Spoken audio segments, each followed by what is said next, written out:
Okay, getting all the tech going here. I'm just making sure I'm recording. Welcome if you are joining me. And I'm just going to, I'm just going to pull this up here in case there's any questions while we're going here. And I'm just going to wait. Okay, I think that's going to work. All the screens. Okay, welcome. I'm super excited to be live with you here tonight because I really wanted to talk about a topic that is really near and dear to my heart because it's really the basis of my practice and the work that I do with my clients and in the different programs that I run. And if you are on my email list, you probably got an email from me today that sort of spoke to what I want to talk about tonight. And it was this analogy around the bathtub. And I told a little story, or I had you imagine a story in my email today, because it's something that this was a story, an analogy that I've been thinking about and playing out in my mind a little bit lately, because I hear a lot from people in my Facebook group, in my community. Speaking of which, actually, I'm just going to share this in my Facebook community right now. And people in my communities, people in my Facebook group, people in my group programs, clients, or just people that reach out to me in general, I hear similar challenges coming up, especially when I specifically go out and ask. Often I'll just ask, like in my Facebook group or just to my email list or anyone I know, because I'm always curious about what is it that's kind of keeping you stuck when it comes to healthy eating, when it comes to creating a healthy, happy relationship with food. What is it that's keeping you stuck? And one of the things I hear the most, well, not the most, I shouldn't say, but one of the things that comes up often is this whole idea around the tools. I don't have the recipes, right? I need more quick, healthy recipes that I can make on a busy night. I need recipes without a lot of complicated ingredients. I need a plan that will tell me when to eat and what to eat and how much. I need a personal chef to come to my house and cook the food, right? I need more time to make these things. I need to figure out a low carb diet that'll work for me, or some variation of this theme, which is all about the tools, right? I need the tools. I need the recipes. I need the meal plan. I need the right diet. I need the right plan. And then I will be able to be successful. Then I will have this relationship with food that feels easy, that feels happy. I'll feel on track. I'll feel motivated, and it'll all the pieces will fall together, right? And I totally get it. Like I totally understand this approach. And in fact, I was just talking to a good friend of mine the other day because I had a bit of an aha moment that I do the same thing when it comes to working out. Because while I'm a nutritionist, I am not a personal trainer, and I do go to the gym and I do love yoga. But when it comes to working out at the gym, I often feel too like, I don't know what I'm doing. I don't think I'm doing it right. And I noticed myself the other day thinking to myself, if I just had the right workout plan, or if someone would just tell me, what to do at the gym every day, then I would be able to feel great about going to the gym, stay motivated, stay on track, get the great muscle definition that I dream of. If I just had those tools. And I realized, like, wow, I do the same thing. The thing that I get sort of frustrated with people about around food, I do the same thing around working out.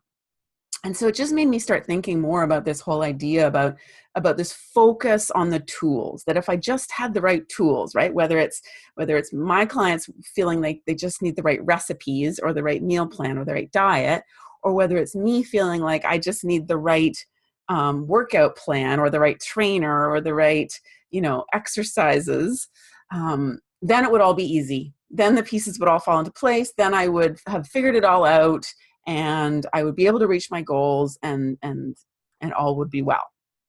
So When I think about this, though, the analogy that comes to mind, and the one I shared in my email this morning, sorry, I'm just going to keep kind of glancing at my phone here just in case anybody has, I can't see your comments or anything on this screen because I'm doing this on Zoom as a webinar. So I'm just going to kind of keep my phone on. So I'm not being rude, I'm just checking. So if you do have questions or comments or anything, by all means, post them and I will try and pay attention.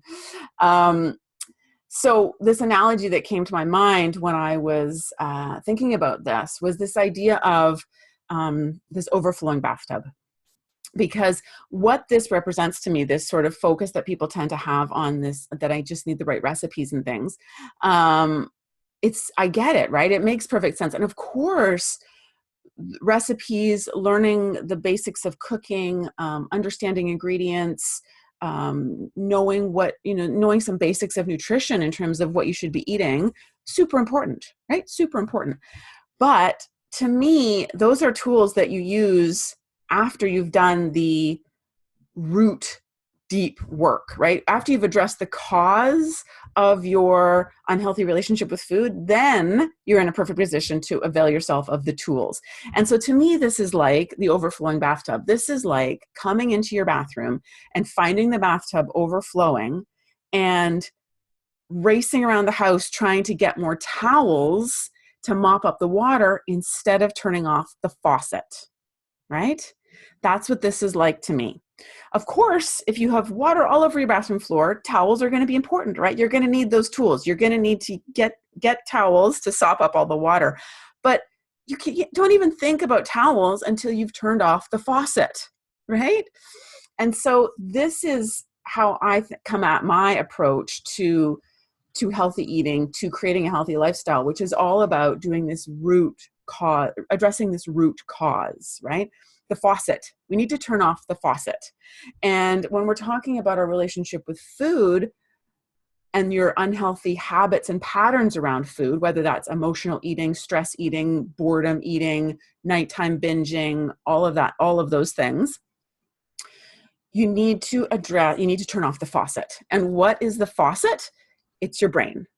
Now, I don't mean you need to turn off your brain, but I mean, in the same way you need to address the faucet if your bathtub is overflowing, when it comes to your relationship with food, you need to address your brain before you start worrying about collecting the right recipes or figuring out how many grams of carbs you want to eat or whatever. Again, those things are great. I'm a nutritionist. I'm passionate about healthy cooking, healthy recipes, all of those things. Super important, the food you put into your body. But until you have addressed the root cause, until you've turned off the faucet, until you've addressed what's going on up in your brain, no amount of recipes is ever going to help you, right? Just like if you don't turn off the faucet with the bathtub, no amount of towels is ever going to get the floor dry. So this is why my approach is all about addressing what's going on up here, right? Addressing the root cause, figuring out how to stop those habits and patterns, because it's your brain that's driving the patterns and habits. It's your brain that's making you crave certain foods. It's your brain that's putting you on a reward-seeking mission towards carbs when you feel tired or stressed or anxious or angry or sad or unappreciated or whatever icky feeling you feel, right? It's this. It has nothing to do with the bread or the ice cream or the potato chips, right? Of course, those are our focus, and we feel like I just need to not love bread so much, or I just need to get over my sugar addiction, or I just need healthier snack recipes, or I just need a recipe for a healthy dessert, that a healthy sweets, right? Like, again, all fine, great tools. I love a good healthy recipe myself. My shelf in my kitchen is full of cookbooks, of healthy cookbooks. Love it. But you're getting ahead of yourself, right? You're putting the cart before the horse. Is that the right statement? You need to focus on what's going on up here first. You need to address the root cause, the habits, the patterns, the old programming and wiring that keeps you on that hamster wheel of craving those things, of making those choices, of using food to address feelings, of, all of those old habits and patterns. We need to do that work first. And then you will have transformed your relationship with food. You will think about food differently. You will use food differently. And then you're in the perfect position to load up on all the recipes, to take a cooking class, to avail yourself of a meal plan, to work, whatever you want to do to reach your goals. Because then you will have turned off the faucet, right? Like the overflowing bathtub, you will have turned off the faucet, and then it is time to collect some towels and clean up the water, right? So we have to do these things in the right order. And so when I'm talking about your relationship with food, sorry, I'm just trying to... The overflowing bathtub, you will have turned off the faucet, and then it is time. Okay, good. Sorry. Hi, Louise. Hi, Anne-Marie. Sorry. I'm so weird because I have to look at my phone to see your comments, but keep them coming. Oh, thanks, Louise. You're so sweet. Yeah, if you have any questions, comments, by all means, let me know. Hi, is it Zena? Zena? Nice to see you. Thanks so much. It's nice to see you guys. Okay. So let's just talk a little bit about what do I mean when I'm saying that your brain is driving your relationship with food, right? Because isn't it just, your cravings, or I just have a sweet tooth, or I just, I don't have any willpower around the ice cream or bread or pasta or, whatever it is for you, or I just have bad habits around eating food at night, or I do really well all day, but then I fall off the wagon at night. Don't I just need to be stronger? Maybe I know what I need to do. I just need to do it. This is what I hear all the time. But really we need to think about the role that your brain is playing in all of that, because the truth is your brain is driving the bus, right? It's a little bit weird because of course your brain is part of you, but there are parts of your brain, especially the ancient prehistoric parts of your brain, not the more modern sort of prefrontal cortex, which sits more behind your forehead, but the deeper parts of your brain that are the more ancient sort of caveman parts of your brain, the parts of your brain that have changed very little since we were cavemen. Specifically, those areas are often driving our food choices and habits and patterns. And so it's really important that we start to figure out and learn and get familiar with what that's all about. It's also important that we start looking at neurochemistry, right? Because things like neurotransmitters like dopamine play a huge role in your cravings and your choices around food. So it's really, really important. Hi, Grace, and hi, Mary. Nice to see you guys. Thank you for joining me. So it's really, really important that we start to learn about this stuff and become aware of this, because it's not that you don't have willpower. It's not that you're weak. It's not that you're unorganized. It's not that you're not committed enough. It's not that you're lazy. It's not any of those things. And I want you to stop thinking that and blaming yourself and getting down on yourself for that, because not only is it not true, but second, it actually makes things worse, because the worse you feel about the whole thing, the more hopeless you feel about it all, it actually triggers a lot of the things I was just mentioning, right? When you let's talk about dopamine, for example, right? Neurotransmitter in your brain that is very much behind cravings. And I won't get into this a ton right now. I don't need to geek out on you guys about neuroscience too much, but dopamine really is the craving neurotransmitter. And there really is a biological reason in your brain why dopamine is there to sort of make you crave, because it's there to get you to act. Dopamine is connected to our hunting and gathering instincts, right? Which really are designed to keep us alive. We have to hunt and gather, and we have to collect resources, and we have to meet a mate, and we have to do all those things to keep ourselves alive. Again, as I mentioned, we're talking about the ancient prehistoric caveman part of your brain here, very much focused on survival. So dopamine is wrapped up in that whole area. And that's why dopamine is there to get you to act, right? To get you to gather, to hunt. And that's why it's so connected to cravings, because it's all about you wanting more, right? If you just felt sort of satisfied with what you had, if you were happy with, one potato chip, that would be fine. That's fine today. But if we're talking about our prehistoric caveman days, if you just sat around feeling satisfied after you had one bite of something, there might not be food around again for months and you could die. So dopamine is there. Again, I won't sort of get into all the technicality of it, but dopamine is there to get you to act, to get you to keep craving, keep searching, keep hunting, keep gathering, and keep yourself alive. So dopamine is very much driving the bus when we are feeling like, I just need one more cookie. I just need maybe just one more bowl of chips, maybe just one more scoop of ice cream, and then I'll feel good, right? And we just keep going and going, and we keep craving and we keep craving. And so it's important that we're sort of aware of this, and that we learn how we can kind of outsmart dopamine, because it is possible once you're familiar with it, and this is all of the things that I teach in my programs, to start to be aware of when dopamine is driving the bus and start to learn how to kind of outsmart dopamine. It's also important that we learn how habits are formed, right? How are habits formed in your brain? Again, it's not just that you don't have willpower. It's not just that you're weak. It's not just that you're not committed enough or organized enough. Habits have a structural form in your brain. We call these neural pathways in your brain, and it's how your brain learns behaviors. And so when we as kids learn that sugar makes us feel good, and literally these days we learn that so young, unfortunately, your brain forms neural pathways around that connection, that when I have sugar or simple carbohydrates, right? Simple carbohydrates like your bread and your pasta and your cookies and all that are just sugar. When your brain has learned, it has literally formed neural pathways around the idea that the connection of that when I have sugar, I feel good, right? And so now we don't even do it consciously anymore. It's so deeply ingrained. It's so subconscious now that whenever we feel stressed or anxious or nervous or bored, right? Because bored is just another icky feeling.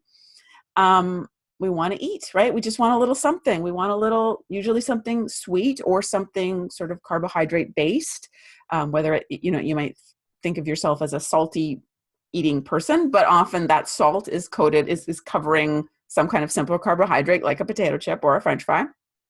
And so it's really important that we start to recognize that, again, it's not that you're weak. It's not that you don't have willpower. It's that you're fighting against actual neurocircuitry in your brain that connects feeling icky, insert icky feeling here, and sugar, carbohydrates, right? So again, I'm super simplifying all of this, but I just want to introduce you to the fact that it's not about the food, right? I mean, it is and it isn't, right? Of course it's about the food because, again, I'm a nutritionist, passionate about you eating healthy. It's important if you want to do things like lose weight or have more energy or address chronic health concerns or just set yourself up for long, healthy life. Of course, it's important that we're eating nutritious, beautiful, high energy food. But just focusing on the food and just thinking that I have to just find the right recipes or just find the right meal plan, or I just have to stay away from carbs without addressing the root problem, right? Going back to my analogy of the overflowing bathtub. And if you're just sopping up the water, if you're just trying to find more towels to clean up the water and you're not turning off the faucet, you're not addressing the root cause, then no amount of towels is going to help, right? No amount of towels is going to get your floor dry. And it's the same thing with our relationship with food. If we're just focused on the recipes and the carbs and all of that stuff, while those things are important, and it's not that we're going to ignore those, it's not that you don't address them, but when we put all our focus there and we ignore the root cause, which is the fact that your brain has literally developed neurocircuitry and neurochemistry around creating certain relationships and habits and patterns with food, if we don't address that, then no amount of recipes is going to help. Right? You're never going to get there because you're not dealing with the root cause. You're not dealing with what's really driving these old habits. So you might be able to white knuckle it for a while, as I call it, right? You might be able to hold on and do a diet or cut out carbs or cut out sugar for 21 days or 3 weeks or 6 months maybe. But eventually, if you don't address that underlying programming and wiring, you're always going to go back to those old habits. And how many times, like, come on, if you're listening to this, you're nodding, right? How many times have you done really well for a while and then gone back to old habits, right? Whether it's a day or a week or 21 days, again, or a year, done really well. And then something happens, life gets in the way, or you can't do it anymore. And you go back to those old patterns. And what I want to do, my focus is really around stopping that cycle, right? Let's address the root cause. Let's turn off that faucet. Let's deal with what's going on up here. Let's deal with that programming and wiring in your brain, that neurocircuitry and neurochemistry that's keeping you stuck in those habits. Let's deal with that. And the great news is it's totally changeable. Right? What we know now, what we've learned so much, just even in the last 5-10 years in the area of neuroscience, is this whole notion of neuroplasticity, which is this sense that the brain has this plastic sort of facet to it. and that it is very changeable. Your brain is actually very good at breaking old habits and creating new ones. We just need to know how to do it properly, right? Even neurochemistry, while we always will be sort of at the, a little bit of, a slave to dopamine. Dopamine will always play a role because we just can't, it's just always part of our brain. But there are ways that you can, when you learn what's really going on and how this is working and are able to identify that, you really start to be able to really set yourself up for success and outsmart dopamine and make different choices that are going to avoid triggering the same level of dopamine spikes and thus diminish those cravings I was talking about earlier. So that's the good news, is that this stuff is very changeable, right? We do have a lot of control, much more than we think, when it comes to changing these old habits and patterns. And it's not just about beating yourself up more, right? It's not just about like, oh, here I go again, and I just need to be stronger, and I just need to have more willpower, and I just need to say no to carbs, and I just need to get off the sugar, and we kind of feel like if we just beat ourselves up enough, that eventually we'll stick with it. That's not it at all. It's about outsmarting it, right? It's about learning and understanding what's really going on up here, and learning some simple techniques and strategies that have been taught in other areas, in terms of like smoking cessation and drug rehabilitation, and other areas where people are dealing with and learning about how the brain functions in terms of responding to things like food and using things like food and substances like food. We can use those learnings to transform our relationship with food, right? So that we're dealing with the root cause. We're turning off the faucet. And then, yes, you turn off the faucet, and then, yes, you go get the towels and you clean up the water, right, on the bathroom floor. Same with your brain and food. You deal with the neurocircuitry and the neurochemistry, and you work with that. And then, sure, go and get all the recipes and the cookbooks and the diet plans, and you can choose then. Then it will feel so much easier, so much more natural, so much more automatic to stick with whatever it is you want to stick with, right? Whether it's low carb, high fat, paleo, vegan, whatever feels good to you, whatever floats your boat. Once you're in control, once you've created that relationship with food that has a foundation of clarity and confidence and knowing that you're now in control, you're now driving the bus, right? Instead of that old neurocircuitry and neuroprogramming, then you can make whatever choices you want, right? And again, it's not that it's 100% easy. We still have to contend with some of that old operating system we have up here, but it gets so much easier, right? Because again, you've addressed the root cause and you've turned off the faucet, and now you can play with, what program is going to fit for you, what makes you feel best, what works for your body, what works for your lifestyle. So it's not a matter of me. I'm not saying that recipes aren't important, that food isn't important, far from it, but we have to do it in the right order. Okay, so we have to start addressing the root cause. If you're interested in learning more about how to do this, I am offering a free 5-day challenge right now. We start next week. I start on April 5th. So I put the link above or over here, wherever you're watching this. I put the link in the description here. So you can join totally free. It's 5 days. I'm going to be sharing my 5 sort of best tips, strategies, hacks on how to start reprogramming and rewiring some of this stuff in your brain so that you're actually addressing this root cause I'm talking about, right? So instead of focusing just on the carbs or the sugar, or I need more willpower, or I need better recipes, we're focusing on what's really driving the bus. So if you're interested, I would love for you to join us. Again, it's totally free. It's going to be a great community that's doing the challenge all together. We'll be learning some great strategies and tools that you'll be able to carry on with you and start implementing in your daily life to starting to affect change up here, right? Really starting to change that old programming and wiring around food. So you can create a totally different relationship with food that feels healthy, that feels easier, right? So you're not constantly thinking about it, constantly worrying about what you should be eating or not eating, constantly not beating yourself up about what you ate or what you didn't eat. We just want it to feel a little easier, right? We don't want to have to spend so much time thinking about it. And there is a path to that, but the path does not lie on searching for more recipes. Yeah, sound good?